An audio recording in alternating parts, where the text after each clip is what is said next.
toutes les personnes qui passent devant le stand en fait trouvent parfaitement naturel que les banques alimentaires soient associées à la profession agricole.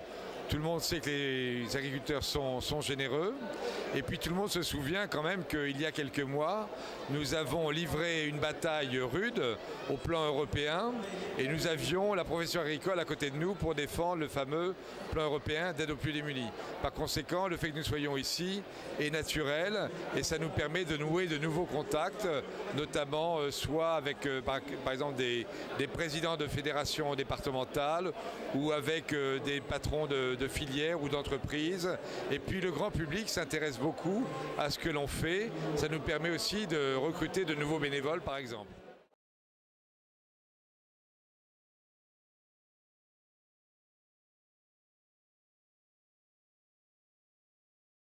Qui veut faire un geste vis-à-vis des banques alimentaires, déjà il peut voir sur cette carte qu'il a de nombreux collègues qui travaillent avec nous, soit individuellement, on a des exploitations, par exemple j'ai l'exemple d'une exploitation dans la Manche qui chaque année réserve une partie de son lait pour le donner aux banques alimentaires. Bon, cela étant, tout dépend de la production que l'on a. S'il y a derrière un processus de packing ou de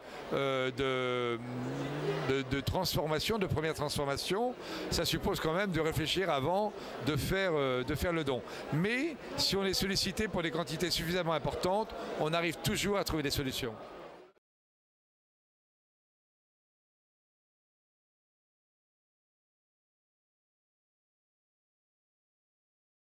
Alors aujourd'hui, par exemple l'année dernière, la profession agricole nous a donné l'équivalent d'environ 10 millions de repas, ce qui représente sur un total d'environ 200 millions de repas.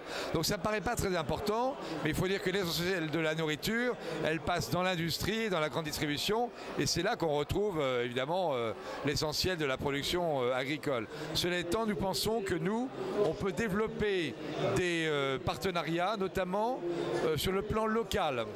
On a vu par exemple des partenariats tripartis avec un conseil général qui a aidé des agriculteurs localement à fournir, à donner des denrées spécifiques à des banques alimentaires. Ça permet éventuellement d'aider une filière qui est dans une situation un petit peu difficile et puis ça nous permet, nous surtout, d'avoir la garantie d'un approvisionnement généralement sur des denrées qui sont rares. Il ne faut pas oublier qu'on recherche, nous, un équilibre nutritionnel pour les personnes qui sont aidées. Donc on cherche des protéines, on cherche des produits frais, des légumes, des fruits. Et donc c'est quand même plus rare que des pâtes et du riz.